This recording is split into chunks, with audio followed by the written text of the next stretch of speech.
अस्सलाम वालेकुम व्यूअर्स। अच्छा जी, आज एक और लेटेस्ट अपडेट है नीबोश एग्ज़ाम के हवाले से।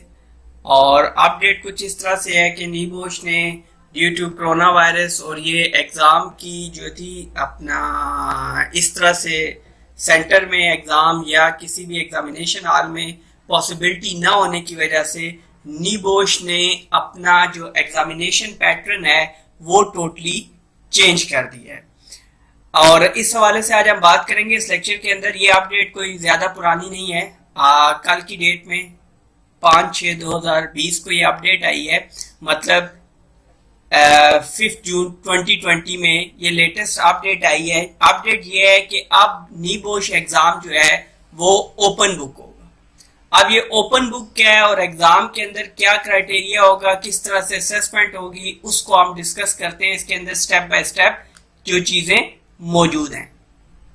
सबसे पहली बात यह है कि अब ये NEBOSH open book exam learner guide में पहली चीज ये है कि ये कौन कौन से एग्जाम हैं जो इस क्राइटेरिया में फॉल करते हैं। सबसे पहली बात NG1 जो नीबोश का नेशनल जनरल सर्टिफिकेट है उसका पेपर 1, IG1 न्यू सिलेबस नीबोश जो है उसका पेपर 1 और NGC1 national general certificate 1 old syllabus और IGC1 ओल्ड सिलेबस। मतलब अभी IGC2 GC2 जो ओल्ड सिलेबस का है उसका डिसीजन अभी नहीं हुआ।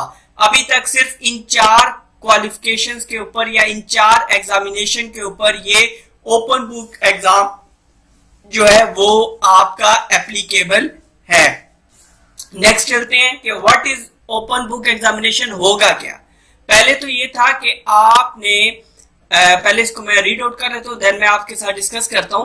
पहले क्या, open book exams allow you to take notes, text और resource material into an exam situation. They test your ability to find and apply information and knowledge, so are often used in subject requiring direct reference to written materials like law, statutes, statistics or act of parliament। अच्छा जी, पहली तो बात ये है कि open book exam इस तरह से होगा कि ये अब ये फॉर्मल आपका एग्जामिनेशन नहीं होगा। जिस तरह से आप एग्जामिनेशन हॉल में जाते थे या सेंटर के ऊपर जाके एग्जाम रिटन फॉर्म में देते थे, तो ऐसा प्रोसीजर खत्म हो गया है। बल्कि इसमें क्या होगा कि आपको कोई भी ऐसी जगह जो आपके लिए कंफर्टेबल है, मतलब कोरोना की वजह से अगर ज्यादा लोग घरों में हैं या इस तरह से किसी भी वजह से लोग कहीं पे भी हों। और दूसरी बात सुन ले, ये सिर्फ अभी के लिए नहीं है, ये परमानेंटली अपडेट हो गया सिस्टम। ये परमानेंटली ही इवन कोरोना या कोई भी इमरजेंसी सिचुएशन के अलावा भी आपका अब जो एग्जाम है फिल वक्त इन 4 क्वालिफिकेशन का इसी पैटर्न के ऊपर होगा। इसमें कोई फॉर्मल आपको किसी सेंटर में जाके किसी एग्जामिनेशन हॉल में रिटन फॉर्म में पेपर नहीं करना, बल्कि इसमें होगा क्या कि आपके लिए जो जगह भी कंफर्टेबल है, लाइक घर में आप बैठ के ये एग्जाम दे सकते हैं। ठीक हो गया। ओपन बुक से मुराद ये है कि इसमें आप इंटरनेट की, बुक्स की, नोट्स की, जितनी भी चीजें आपके पास रिसोर्सेज मौजूद है, आप उनसे हेल्प ले सकते हैं और अपना एग्जाम जो है वो कंप्लीट कर सकते हैं। लेकिन याद रखिएगा, आप हेल्प जरूर ले सकते हैं, लेकिन आपने पूरे का पूरा कॉपी पेस्ट नहीं करना चीजों को। आपने उसको अपनी तरफ से मोल्ड करके उस इंफॉर्मेशन को वहां पर राइट करना है, वहां पर बयान करना है, वहां पे कम्युनिकेट करना है। उसके बाद टाइम पीरियड, अब ऐसा भी नहीं ओपन बुक एग्जाम है तो आपको 10 दिन दे दिए, 5 दिन नहीं। ओपन बुक एग्जाम जब आपका डे कंफर्म हो जाएगा तो आपके पास 24 आवर्स होंगे। वो 24 आवर्स के अंदर अंदर आपने एग्जाम कंप्लीट करके रिटर्न करना है। नेक्स्ट, अब ये एग्जाम अवेलेबल क्या है। ओपन बुक एग्जामिनेशन जो है ये अभी अवेलेबल होंगे जुलाई 2020 से, ठीक है। लेकिन अभी तक कोई भी इसकी कंफर्म डेट नहीं आई।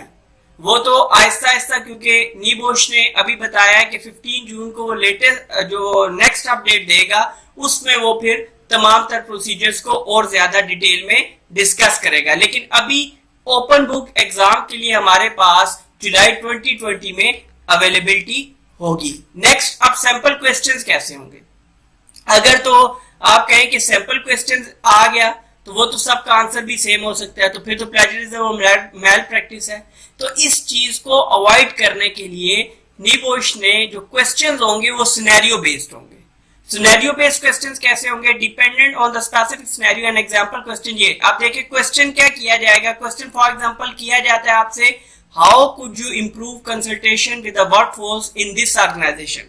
ठीक है, कि आप कैसे कंसल्टेशन मुशावरत जो है वो वर्कफोर्स के साथ एक ऑर्गेनाइजेशन में बेहतर कर सकते हैं। ठीक है, इन दिस ऑर्गेनाइजेशन, तो फिर वो ऑर्गेनाइजेशन किस ऑर्गेनाइजेशन में, तो उसके लिए सिनेरियो गिवन होगा कि किस नेचर की जो आपकी वर्क ऑर्गेनाइजेशन है उसके अंदर वर्कफोर्स किस नेचर की है। तो वो तो नोट क्या है, support your answer using examples from the given scenario. तो आपने इस सवाल का जवाब जो सिनेरियो दिया होगा उसके मुताबिक देना है।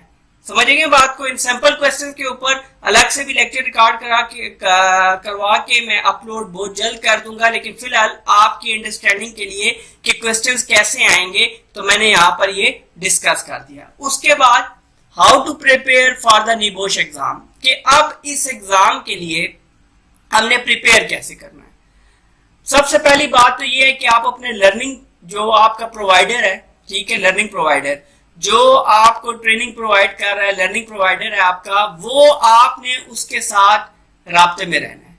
पहली तो चीज ये है कि वो उसी तरह सिलेबस आपके साथ डिस्कस करेगा, फिर जो प्रिपरेशन के लिए मटेरियल देगा, गाइडेंस देगा, आपको वो तमाम तर चीजें फॉलो करनी होंगी। इसमें बड़ी जो पॉजिटिव चीज इसके अंदर जो मुझे दिखाई दे रही है वो ये है कि अब सिर्फ एक बुक के ऊपर फोकस नहीं होगा, बल्कि आपके पास जहां से भी कोई भी इंफॉर्मेशन है आपके पास, लेकिन वो रेलेवेंट होनी चाहिए, वो एक आपकी रिफाइंड किस्म की इंफॉर्मेशन होनी चाहिए, तो वो अब आप एग्जामिनेशन के अंदर यूज कर सकते हैं।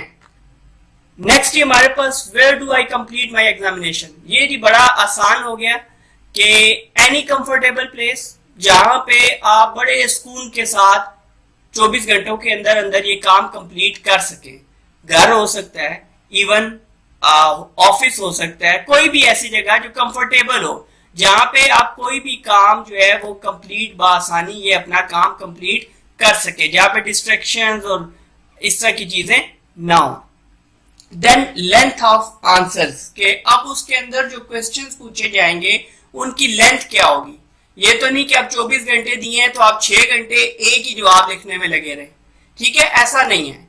आपने जितना उसके अंदर आपसे पूछा जाएगा आपने उतना ही जवाब देना है। और 10% मार्जिन का मतलब ये है, 10% मार्जिन का मतलब ये है कि आप जो कुछ पूछा गया उससे 10% तक ज्यादा बता सकते हैं, उससे ज्यादा आप नहीं जाएंगे, ठीक है। उससे ज्यादा वो आपके लिए नेगेटिव शो होगा कि आप किसी चीज के बारे में क्लियर ही नहीं है, कि आपको पता ही नहीं है कि इस सिनेरियो के अंदर कितना आप जो है एक्सट्रैक्ट कर सकते हैं और आंसर में लिख सकते हैं। और उसके अलावा एक और बात कि आपने अब ये 24 घंटे का 24 घंटे में नहीं पूरा करना। अब ऐसी बात है कि आपने आंसर्स को नॉर्मल, अगर आप ये कहें कि नॉर्मली कितनी देर में खत्म हो जाएगा, अगर आप एक दफा बैठ के कंफर्टेबल जोन में हैं, आप कंफर्टेबल हैं, ऐसी जगह पे आप मौजूद हैं, तो ऐसी सूरत में क्या होगा, आपको 24 घंटे की बजाय अगर आप कोई और एक्टिविटी नहीं कर रहे, सारा फोकस्ड हैं आप, तो आपने टोटल 5 to 6 आवर्स में आप कंप्लीट कर लेंगे। कैसे? 2 आवर्स में वैसे एग्जाम कंप्लीट होता था 2.5 आवर में, और 2.5 आवर आप अपनी कंसल्टेशन रिसोर्सेज के साथ, मतलब आप देख रहे हैं, बुक्स को देख रहे हैं, उसके बाद आप मुख्तलिफ अदर रिसोर्सेज को देख रहे हैं, जहां से इंफॉर्मेशन कलेक्ट कर रहे हैं, चले वो टाइम इसके अंदर हम एड अप कर दे सकते हैं। उसके बाद मैल प्रैक्टिस, तो मैल प्रैक्टिस इसमें कैसे होगी? सबसे आसान बात, पहली तो बात ये कि पता कहां से चलेगा, तो आप अगर निबोश की जो पॉलिसी है प्लेजरिज्म और माल प्रैक्टिस के ऊपर, ठीक है, माल प्रैक्टिस के ऊपर आप इसको अच्छे तरीके से देख लें, कंसल्ट कर लें। और उससे भी बेहतर हाल ये है कि सेकेंडली आप क्या करें कि आप create your own course work. आपने किसी से कॉपी पेस्ट नहीं लेना, किसी का किया हुआ काम, अपने क्लास फेलो का काम, उसने जी ये जवाब लिखा, इतना जवाब मैं भी लिख देता हूं, इतना चाहिए, ये मत कीजिएगा। ऐसी सूरत में भी बेशक ये ओपन बुक है, बावजूद इसके इसको कंसीडर किया जाएगा माल प्रैक्टिस और प्लेजरिज्म के अंदर। तो आपने मेक श्योर करना है माल प्रैक्टिस को अवॉइड करने के लिए आपने मेक श्योर करना है कि आप अपना कोर्स वर्क मतलब अपनी असाइनमेंट्स अपने ये सारे काम करें। उसके बाद अब ऐसा तो नहीं कि वो आप किसी से भी देख के करते रहें और वो उसके ऊपर पास फेल कर दे, ऐसा नहीं होगा। इसको कंप्लीट करने के बाद सबमिशन करने के बाद एक इंटरव्यूअर असाइन किया जाएगा, डेट टाइम सब कुछ वो असाइन करेगा। अब ये क्लोजिंग इंटरव्यू जो होगा इसके अंदर दो वजूहात हैं। ये क्लोजिंग इंटरव्यू क्यों आपका उस टाइम पे कंडक्ट किया जाएगा? पहली बात, टू कंफर्म योर आइडेंटिटी। पहली बात तो ये है कि देखा ये जाएगा कि जिस इंडिविजुअल को एग्जाम के लिए अलाउ किया गया था या जिस इंडिविजुअल को एग्जाम में इनरोल किया गया था, आया उसी ने ये तमाम तरह एक्टिविटी जो है वो अपना प्रोड्यूस की है या परफॉर्म की है। दूसरी बात, confirmation of your course work, और कंफर्म करेंगे इंटरव्यू करके क्वेश्चन। अब इस इंटरव्यू में आपकी जात से मुताल्लिक कोई क्वेश्चन नहीं है, ठीक है। आपने करना क्या है कि आपने सिर्फ ये डिफेंड करना है। पहली चीज आइडेंटिटी, CNIC पासपोर्ट वगैरह आप उनको दिखा देंगे।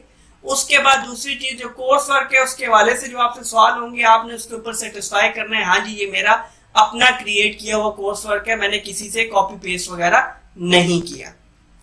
आगे चलें, टिप्स फॉर इंटरव्यू। अब ये आप अभी से देख लें, दो बातें, before the closing interview, during the interview, ठीक हो गया।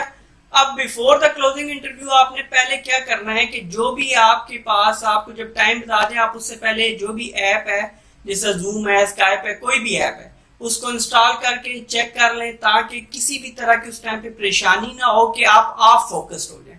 होगा क्या कि अगर आपने ये अरेंजमेंट्स पहले नहीं की होंगी, अपनी आइडेंटिटी पास नहीं रखी होगी, अपना जो कोर्स वर्क किया उसकी एक कॉपी अपने पास नहीं रखी होगी, रूम का जो एनवायरनमेंट है वो आपका कंफर्टेबल नहीं है या काम नहीं है, पीसफुल नहीं है, तो ऐसी सूरत में ये असरअंदाज हो सकता है आपके इंटरव्यू के ऊपर, ठीक हो गया। दूसरी चीज, बिफोर द क्लोजिंग इंटरव्यू में समझें कि आपने अरेंजमेंट्स करनी है। ड्यूरिंग द इंटरव्यू सबसे पहली चीज आपने बिल्कुल कंफर्टेबल रहना है, काम एंड कूल। वो वहां पर आपकी जात को असेस नहीं कर रहे, वो आपको जॉब नहीं दे रहे जो आपकी जात को असेस करेंगे, आपकी पर्सनैलिटी को असेस करेंगे, आपने पहना के, ये चीजें नहीं है। वो ये असेस करेंगे सिर्फ और सिर्फ कि जो कोर्स वर्क या असाइनमेंट्स इसने सबमिशन करवाई है, आया ये उसका रियल ऑनर है, रियल क्रिएटर है, इस चीज को उन्होंने मेक श्योर करना है। वहां पे याद रखिएगा, कोई भी चीज जो आपको ऐसी हो जो उलझाव का शिकार करे, जो आपको समझ नहीं आ रही है, वो उनसे दोबारा पूछ ले, भाई क्या पूछा। अगर नहीं है तो आप उसको क्लियरली बता दें, भाई नहीं मुझे मालूम। गलत इंफॉर्मेशन वगैरह भी अगर आप इसमें देंगे तो आप टोटली फेल होंगे, और माइट भी, और ज्यादा चांसेस ये होंगे कि ऐसी सूरत में जब आप पेपर और फेल हो जाएंगे, जब आप पेपर आपने एग्जाम जमा करा दिया, इंटरव्यू क्लियर नहीं हुआ, आप फेल कंसीडर होंगे।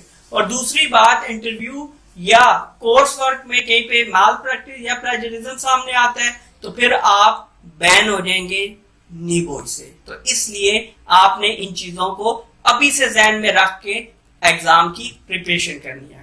जहां तक रही भाई बात अदर क्वालिफिकेशंस की, तो अभी तक उनके लिए प्रोसीजर वही है, नीबोश डिप्लोमा के लिए। बाकी जितने भी एमसीक्यूज वाले थे वो उसी तरह होंगे, और उनके बारे में अभी नहीं है। उसके बारे में नीबोश अपडेट करेगा बहुत जल्दी, तो उसके ऊपर भी मैं एक वीडियो जो है वो रिकॉर्ड करवा के अपलोड कर दूंगा ताकि आपको आसानी हो जी। ये तो था जी आपका, ये अपडेट आई थी नीबोश की एग्जाम के हवाले से कि आप ये बिल्कुल टोटली, पहले अपडेट आती थी क्वेश्चन कैसे होंगे, आंसर कैसे होंगे, बुक्स चेंज होगी। अब ये एग्जाम्स के हवाले से बड़ी क्लियर अपडेट आई है, बड़ी न्यू है, बड़ी लेटेस्ट है, और इसको इम्प्लीमेंट करते हुए भी कुछ टाइम लगेगा। अब इसमें पॉजिटिव चीज तो मुझे यही इसके अंदर नजर आई है कि जो आपका जो नॉलेज है ना वो आप ज्यादा गेन कर सकते हैं मुख्तलिफ जगहों से एफर्ट करके और इस तरह से। लेकिन इसकी जो नेगेटिव चीज है वो बड़ी जो प्रॉब्लम मुझे सामने आ रही है वो ऐसा है कि एक तो लैंग्वेज बैरियर इशू है। चले अगर वो सेम लैंग्वेज का भी अगर कोई अपना इंटरव्यूअर है फिर भी ठीक, लेकिन इशू ये होगा कि बहुत सारे लोग शाये होते हैं, उनकी कम्युनिकेशन स्किल का सबसे ज्यादा प्रॉब्लम होता है कि इंग्लिश भी आती है लेकिन कम्युनिकेट अगर प्रॉपरली ना कर पाए तो ये माइट भी उनके कोर्स वर्क के ऊपर एक नेगेटिव इम्पैक्ट डाल दे। अदरवाइज अभी तक इसको क्योंकि ये इम्प्लीमेंट नहीं हुआ अभी तक इम्प्लीमेंट नहीं हुआ और किसी ने भी इंडिविजुअल ने देखा नहीं है, तो इससे पहले कि ये पॉजिटिव इम्पैक्ट क्रिएट करेगा या नेगेटिव क्रिएट करेगा वो तो एक दो बैचेस गुजरेंगे तब ही हमारे सामने आएगा। बाकी ये है कि आप कनेक्टेड रहे हमारे चैनल के साथ ताकि कोई भी नई जो भी अपडेट्स आएंगी, सिर्फ अपडेट्स नहीं आती हैं, आपको पता है कि इसके ऊपर बाकायदा लेक्चर्स की सीरीज मौजूद है, तो आप चैनल को लाजमी सब्सक्राइब कीजिए। उसके अलावा इसके ऊपर मौजूद जितनी भी इंफॉर्मेटिव और कोर्सेज की वीडियो लेक्चर्स मौजूद हैं आप उनसे कंसल्ट करें, उनसे सीखें और वो आपके लिए बहुत ज़्यादा फ़ायदेमंद साबित होंगे। अगले लेक्चर तक के लिए मुझे इजाज़त दीजिए। अल्लाह हाफिज़।